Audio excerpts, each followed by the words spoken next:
Have you ever been talking to a guy, things seem to be going great, and then he vanishes? He stops texting, he stops calling, and it's like he is Houdini'd his way out of your life.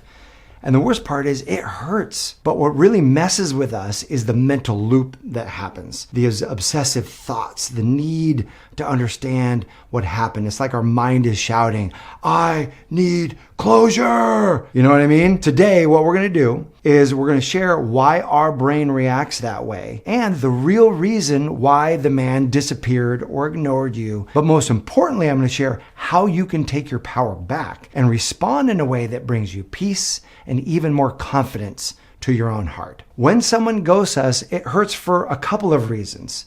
Not just because they vanished, and it's not any kind of rejection. This is the rejection with no explanation, no discussion, no closure. It leaves you spinning in your mind, like we said, asking, did they reject me because I'm not enough? Was it because of something that I said, something that I did, some part of me that wasn't okay or wasn't good enough for them? Was what they said all fake? Was everything that we experienced a lie? Right? And our mind spins on these things. And this kind of rejection cuts deep because it feels very, very personal, right? This person saw you, they knew you, and they still decided to disappear after all of that. And that creates a psychological wound if we let it. If we let the mind go to, oh, this is about me, instead of it actually being about what it really is, which is about them. So then you add on to that pain the fact that you didn't get a final conversation, a clean ending, or even the decency of an honest text or an honest answer. And what it creates is a rejection with this echo that keeps ringing in our mind and in our heart. And on top of that, our brain hates unresolved situations. It hates unresolved open loops, which is why Netflix is so successful and why you and I will be at 2 a.m. binge watching a series, because we have to figure out what happens next. So you're not just hurting from the rejection. You're also stuck in a loop of what happened, and the challenge is we have no way to answer it. But here's the good news. You don't actually need him to close that loop. You have the power to heal. You have the power to actually create your own closure, and we're going to discuss how to do that right now. The first piece is recognizing that his behavior actually says way more about him than it does about you. What if it's actually not something that's wrong with you or a way that you aren't measuring up, and the old story in our minds that says, well, if I was good enough, he would stick around? What if that wasn't the case at all? I'm going to share with you 4 reasons why it's all about him and not about you, and then what you can do about it to help bring yourself to a place of peace and closure. There's 4 reasons why men will ghost you without actually closing their loop. Number 1 is he's an avoidant. In other words, he's scared of emotional intimacy. What avoidants do is they get real close to you. They'll actually bond with you in the beginning. And then when things get too personal, too intimate, too committed, they will freak out. And they don't even know consciously that they're doing this, but they will pull back, pull away. And if they don't have good emotional skills, they won't even talk about it, and they'll just ghost you. I actually experienced a degree of this as I was dating my wife.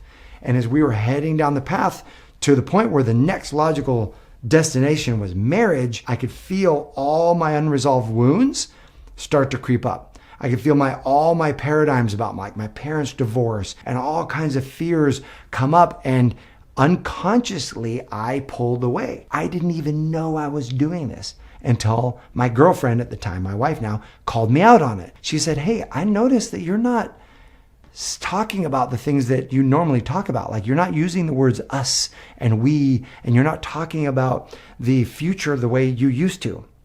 And I want to know what's going on with you. And my wife did a great job at helping facilitate a conversation where I could identify what the fear was and then lean back into that relationship. But know this, if your man is an avoidant, where he actually doesn't have the capacity to create deep intimacy, one of those expressions or reflections of that internal environment is that he's going to ghost and he's going to pull away. Something that says way more about him than it does you. The second reason that a man will ghost is that he's emotionally punishing you.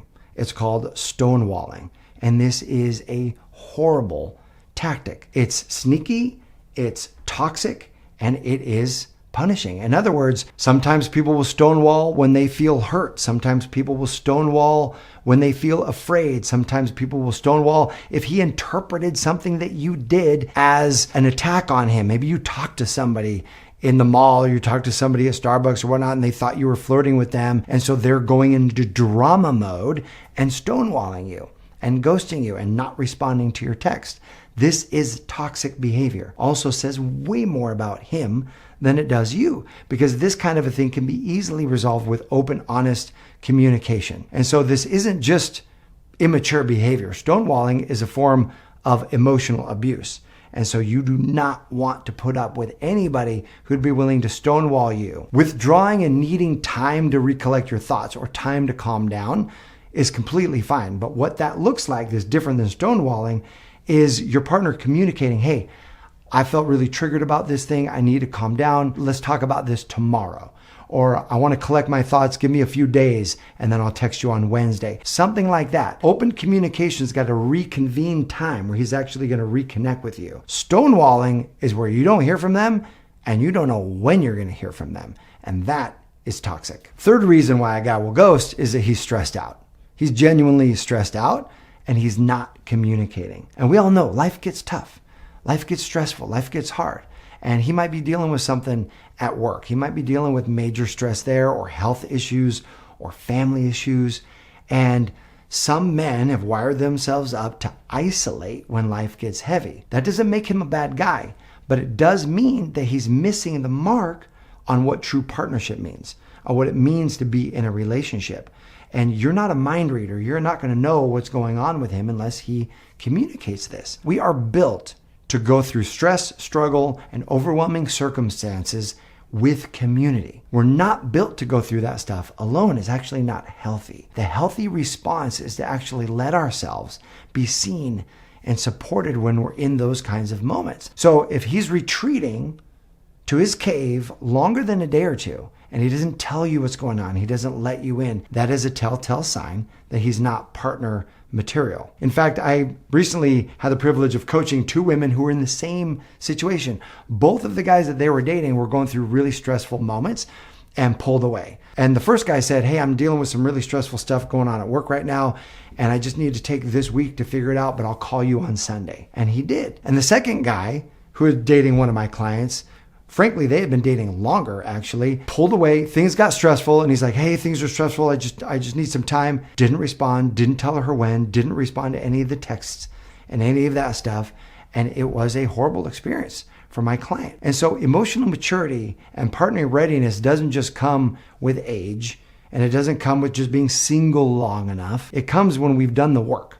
When we've built up enough emotional intimacy muscles to let ourselves be seen and supported when things get rough, and to see and support others when life is hitting them hard. That's the kind of thing that you're looking for in a partner. So what do you do if your guy has ghosted you? Whether it's because he's an avoidant, or whether he's stonewalling, or whether he's just stressed, what is the move that you can make to bring yourself back to feeling empowered and peaceful? So if your guy is pulled away and you have not heard from him for some unusual amount of time, for what would be normal for the two of you, I will give you a 4-word script that I share with all my clients. And this is to reach out with him and say this: I'm noticing the distance. I love that. I'm noticing the distance. It's neutral. It's graceful. You're not accusing him. You're just observing what's happening. It's like my wife coming to me saying, hey, I'm noticing you're not using the words that you were using before. Words like us, we, words and phrases talking about the future. You're always about the present moment. What's going on? And then after you've said, I'm noticing the distance, you can follow it up with, I value our communication. If you'd like to reconnect, feel free to reach out. I'm wishing you well. What I love about this is it shows dignity, it's powerful, it shows class, it claims your own power while putting the ball in his court. Then if he still doesn't respond, what you do is you bless him and release him. Bless and release.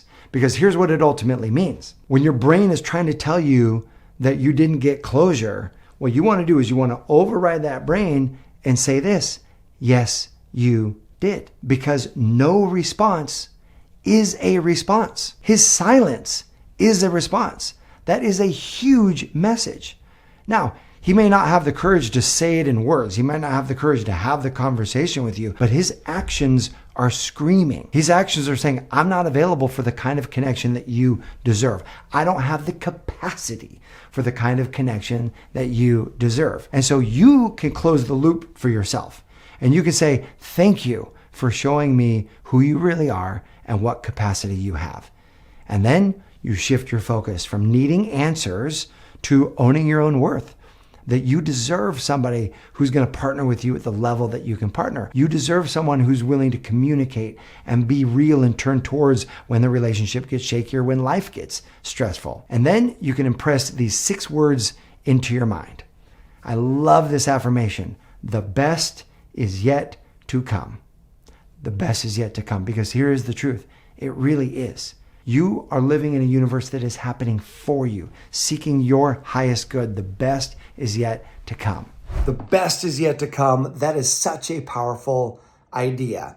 And imagine if we really impressed that in our subconscious mind, if we really anchored that belief, then no matter who ghosts you and no matter what happens in a relationship, if you actually believe the best is yet to come, then when someone breaks up with you or it doesn't work out or someone ghosts you, how do you think you would feel? Consider that for a moment. If you actually believe that, wow, someone even better is on their way into my life right now, this is a doorway to an opening of an experience that's even greater, how would you feel? When we go deep into this with women in my coaching program, they will often share words that says, well, I'd actually feel, I might feel a little sad of the ending of this original relationship, but I would feel excited and I'd feel anticipatory. I'd feel happy. I'd feel an expansion of energy. Wow, there's something even better in store. So as you tune to that belief, I would love to hear from you. How would you feel if you really knew deep down the best is yet to come? Feel a big hug from me to you. Thanks for watching. I'll see you soon.